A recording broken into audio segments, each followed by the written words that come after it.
SV news కు స్వాగతం. ముందుగా హెడ్లైన్స్. బిల్లులపై రాష్ట్రపతి నిర్ణయానికి 3 నెలల గడువు. సుప్రీంకోర్టు సంచలన తీర్పు. ఇదేం ప్రభుత్వం? సీఎం రేవంత్ రెడ్డికి హరీష్ రావు స్ట్రాంగ్ వార్నింగ్.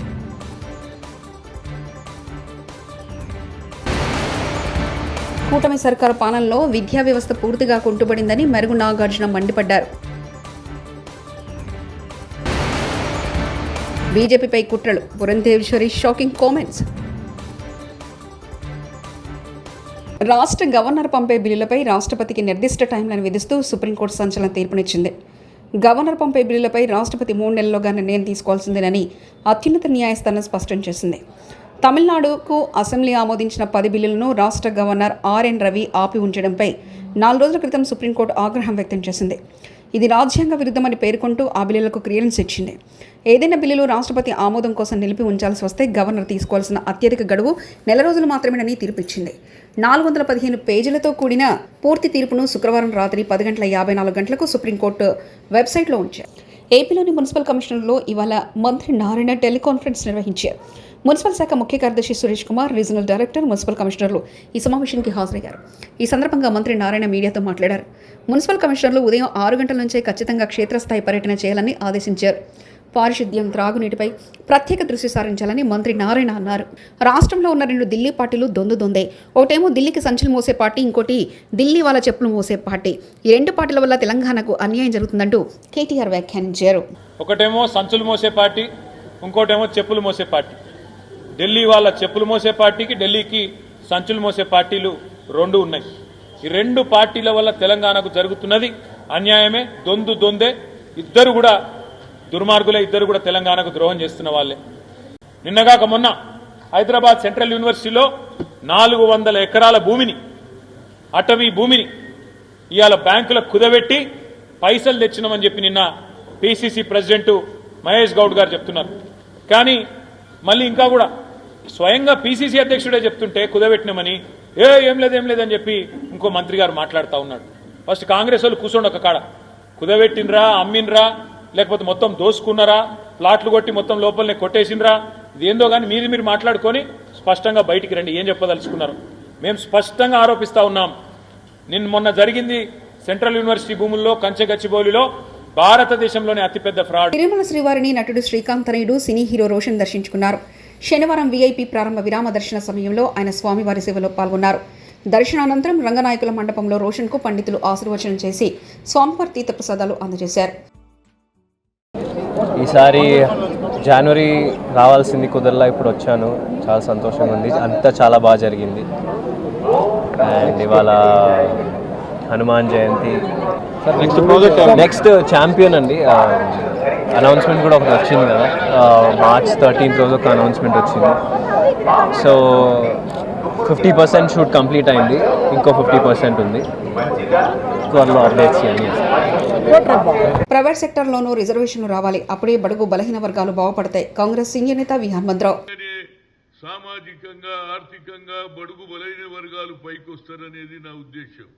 దీన్ని కూడా అమలు చేయాలని రేవంత్ రెడ్డి గారిని కోరుతుంది. ఎందుకంటే ఆయన ఒక్క సిద్దిపేట జిల్లాలోనే వడగండ్ల వానతో 16 ఎకరాల పంట ధ్వంసం అయి రైతులు తీవ్ర ఆందోళనలో ఉన్నారు. హరీష్ రావు. వారికి నష్టం జరిగింది.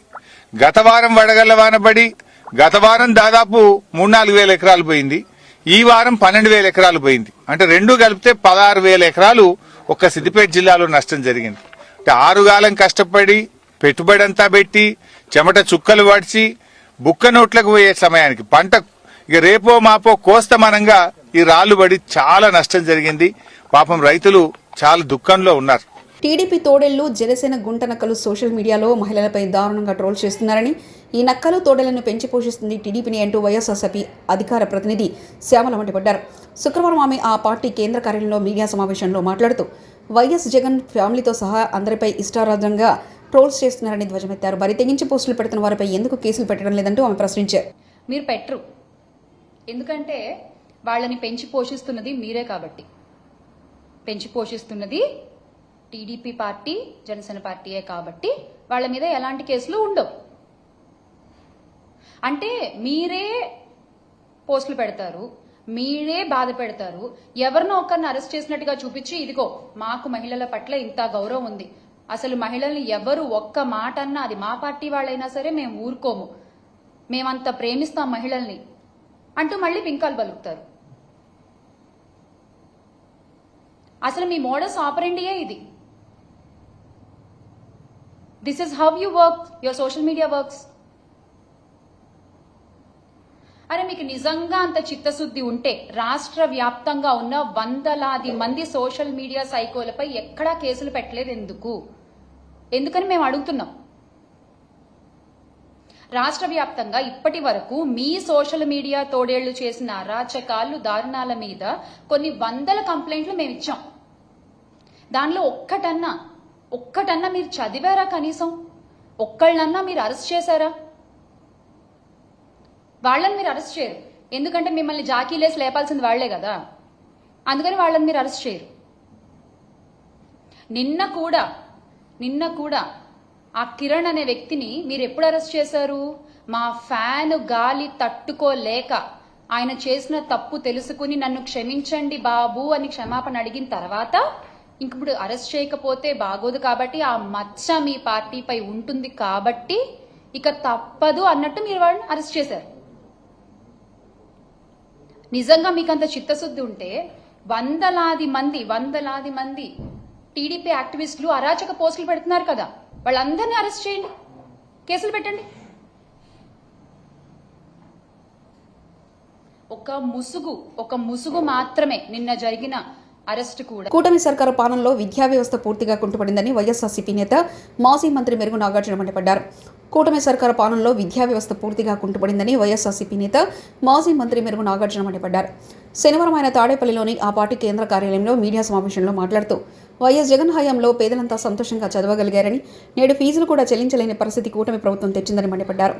ఫీజు రియంబర్స్మెంట్ నిధులు ఇవ్వకుండా ప్రభుత్వం కక్ష సాధింపులకు దిగిందని టీడీపీ కార్యకర్తలు ట్వీట్ చేస్తేనే మంత్రిలోకి స్పందిస్తున్నారని మెరుగు నాగార్జున మండిపడ్డారు.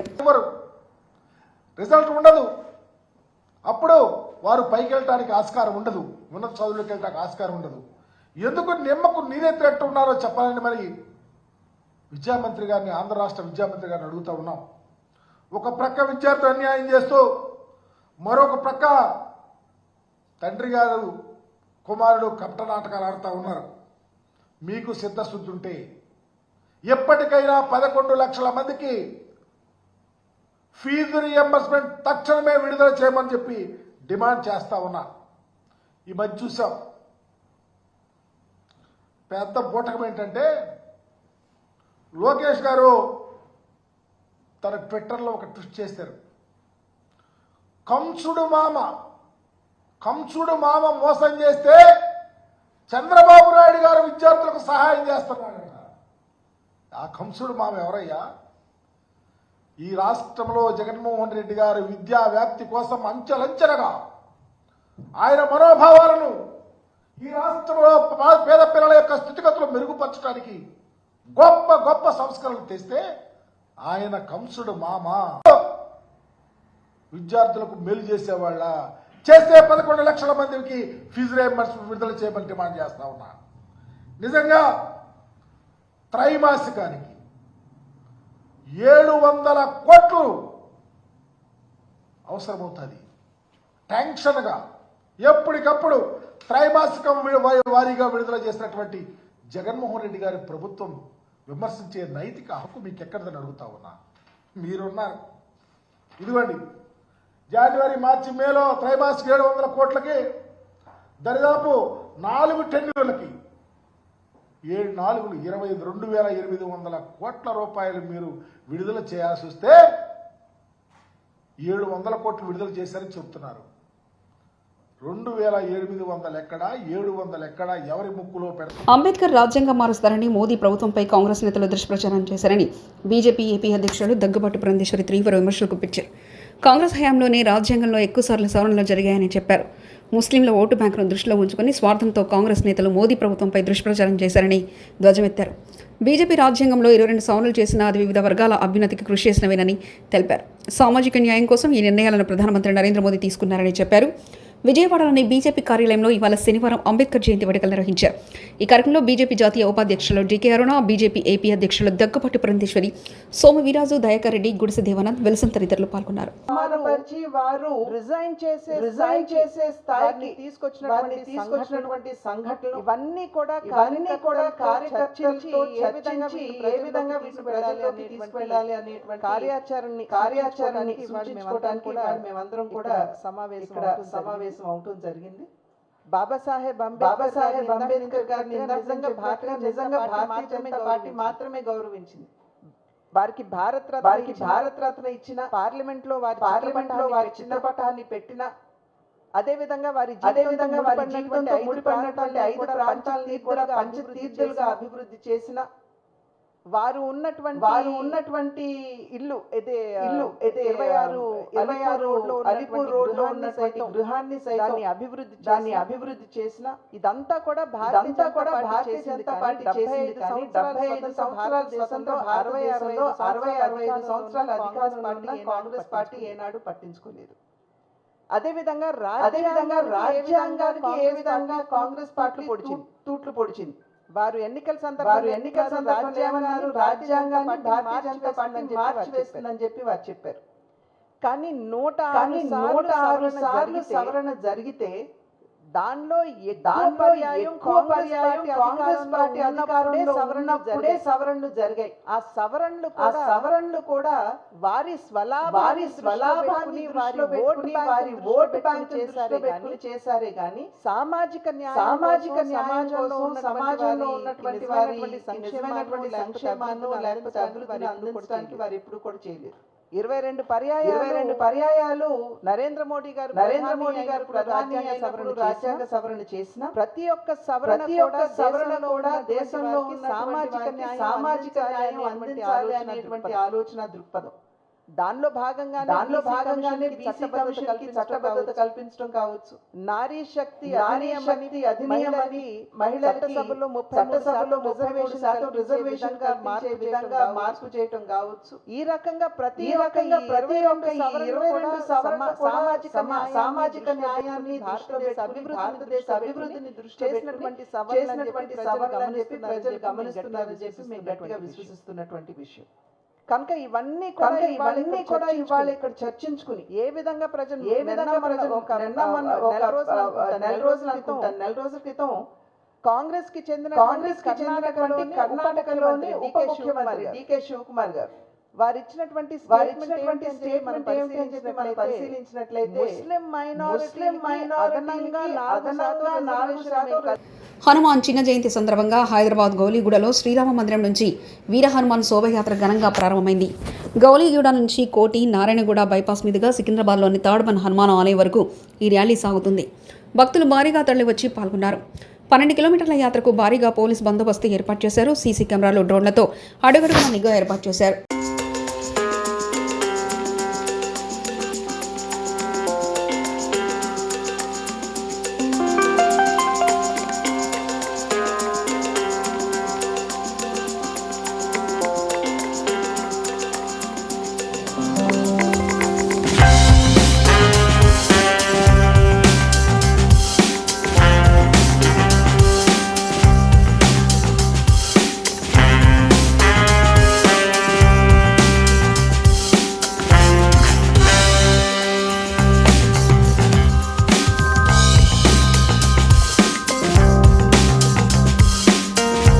హనుమాన్ చిన్న జయంతి సందర్భంగా కర్మన్ఘాట్ ధ్యానాంజనేయ స్వామి ఆలయానికి భక్తులు పోటెత్తారు. బారాసా ఎమ్మెల్సీ కవిత స్వామివారిని దర్శించుకుని ప్రత్యేక పూజలు నిర్వహించారు. భక్తుల రద్దీ పెరగడంతో ఆలయ ప్రాంగణం కిటకిటలాడింది. రద్దీకి అనుగుణంగా భక్తులకు అసౌకర్యం కలగకుండా ఆలయ సిబ్బంది అన్ని ఏర్పాట్లు చేశారు.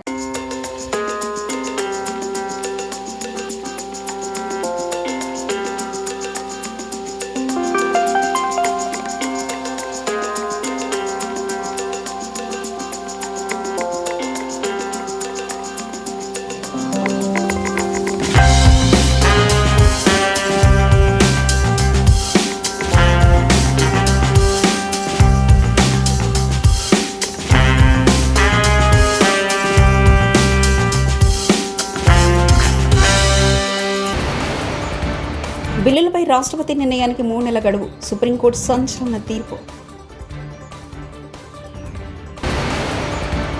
ఇదేం ప్రభుత్వం? సీఎం రేవంత్ రెడ్డికి హరీష్ రావు స్ట్రాంగ్ వార్నింగ్.